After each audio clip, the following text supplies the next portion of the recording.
நிகழ்காலம், அதாவது இப்பொழுது நடப்பவை. ஐ ஆம் ஈட்டிங் மசாலா தோசா. நான் மசாலா தோசை சாப்பிட்டு கொண்டிருக்கிறேன். நான் இப்போ சாப்பிட்டுட்ருக்கேன். இப்போ சாப்பிட்ருக்கும்போது நான் சொல்லக்கூடிய ஒரு வாக்கியம்தான் ஐ ஆம் ஈட்டிங். ஆம் ஈட்டிங்னா நான் இப்பொழுது சாப்பிட்டு கொண்டு இருக்கிறேன். இப்போ இதுக்கு ஐ ஈட் மசாலா தோசா அப்படின்னு சொல்லலாமா? ஐ ஈட் மசாலா தோசான்னு சொல்லலாம், ஆனால் அதுக்கு அர்த்தம் வேறு. ஐ ஈட் மசாலா தோசைனா நான் மசாலா தோசை சாப்பிடுவது உண்டு. அதாவது எனக்கு அதெல்லாம் பிரச்சனை கிடையாது. மசாலா தோசை சாப்பிட்டா எனக்கு கேஸ் பிரச்சனை, அந்த மாதிரி வயிற்று வலியெல்லாம் ஒன்றும் வராது. நான் மசாலா தோசை சாப்பிடக்கூடிய ஒரு ஆள் தான். ஆனால் அப்போ பொதுவாக நான் சாப்பிடுவேன்.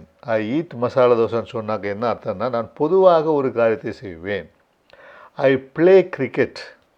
ஐ ப்ளே கிரிக்கெட்னாக்கா நான் இப்பொழுது கிரிக்கெட் விளையாடுறேன்ற அர்த்தம் கிடையாது. நான் வழக்கமாக கிரிக்கெட் விளையாடுவேன். எனக்கு கிரிக்கெட் விளையாட முடியும், நான் கிரிக்கெட் விளையாடுவது உண்டு, அந்த மாதிரியான அர்த்தங்கள் வரும்போது தான் அந்த ஒரு டென்ஸ் வரும். ஐ வாக், நான் நடப்பது உண்டு. ஐ வாக்னா நான் இப்போது நடக்கிறேன் என்ற அர்த்தம் கிடையாது. ஐ வாக்குனா நான் நடப்பது உண்டு. ஐ ரன், நான் ஓடுவது உண்டு. ஐ ஐ சிங், நான் பாடுவது உண்டு. ஆனால் அதையே நான் இப்போது அதை செய்கிறேன்னு சொல்லும்போது அந்த ஐ ஆம் சொல்லிடணும்.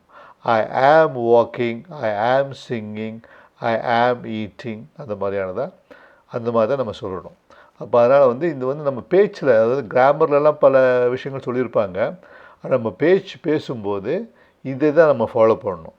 ஐ ஈட் மசாலா தோசைன்னு சொன்னாக்கா, நீங்கள் ஒருத்தர் உங்கள்கிட்ட கேட்குறாங்க, என்ன செஞ்சிட்ருக்கீங்க, இப்போ என்ன சாப்பிட்றீங்கன்னு கேட்குறாங்க. What are you eating? அப்போ ஐ ஈட் மசாலா தோசா அப்படின்னு சொல்லக்கூடாது. அப்படி சொன்னால் அது தவறு. ஐ ஈட் மசாலா தோசை எப்போ சொல்லலான்னாக்கா, do you eat masala dosa? Do you eat masala தோசைன்னா நீங்கள் வழக்கமாக மசாலா தோசை சாப்பிடுவீங்களா? அதான் கேள்வி. அப்படி தான். டு யூ ஈட் மசாலா தோசைனாக்கா நீங்கள் வழக்கமாக மசாலா தோசை சாப்பிடுவீங்களா? நீங்கள் சாப்பிடுவீங்கல்ல, அந்த மாதிரி கேட்போம். அப்போ நம்ம சொல்லக்கூடிய பதில் தான் I eat masala dosa. I eat masala dosa நான் இப்பொழுது சாப்பிடுகிறேன் என்ற அர்த்தம் வராது. நான் வழக்கமாக சாப்பிடுவது உண்டு. வழக்கமாக செய்யும் காரியங்களை சொல்வதற்காக தான் இந்த மாதிரியான இந்த ஈட்டு, வாக்கு, ப்ளே, அந்த மாதிரிலாம் சொல்லுவோம்.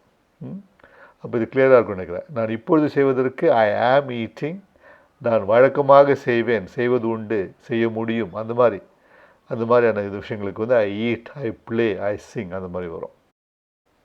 நம்ம முதல்ல பார்த்த மாதிரி ஐ ஆம் பிளேயிங் கிரிக்கெட் அப்படின்னா நான் கிரிக்கெட் இப்போ விளையாடிட்டுருக்கேன்.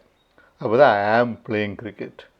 ஐ ப்ளே கிரிக்கெட்னா என்னால் கிரிக்கெட் விளையாட முடியும், அல்லது நான் கிரிக்கெட் விளையாடுவது உண்டு, அந்த கிரிக்கெட் விளையாடும் திறமை என்னிடம் இருக்குது, நான் அவ்வப்போது கிரிக்கெட் விளையாடுவேன். அந்த அர்த்தங்களை வச்சு சொல்லும்போது ஐ ப்ளே கிரிக்கெட் அப்படின்னு சொல்லலாம். அதே மாதிரி ஐ ஆம் சிங்கிங்.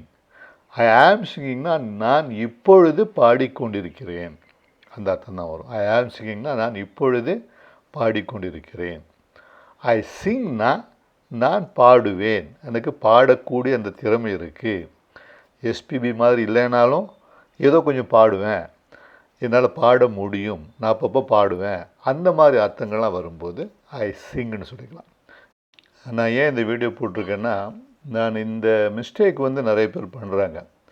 இப்போ நீங்கள் என்ன பண்ணுறீங்க அப்படின்னு கேட்கும்போது ஐ ஈட், அல்லது ஐ வாக், அல்லது ஐ டாக் அப்படின்னு சொல்லிடுறாங்க. அது நான் இப்போ பேச போகிறேன்னு சொல்லும்போது கூட ஐ டாக் நவ், அந்த மாதிரிலாம் சொல்லிடுவாங்க. அதனால் இது எப்படி இதை பயன்படுத்துறது? நான் இப்போ செய்கிறது ஐ ஆம் டாக்கிங், அது நான் பேச போகிறேன் என்றால் ஐ வில் டாக்.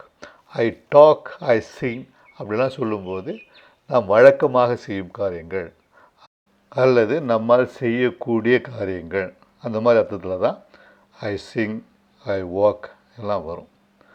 நன்றி, வணக்கம். மறக்காமல் எல்லா விஷயங்களையும் பண்ணிடுங்க. அப்போ தான் நான் தூக்கத்தில் இருந்து அப்பப்போ எழுந்திரிச்சு இன்னும் வீடியோஸ்லாம் போட முடியும். நன்றி, வணக்கம்.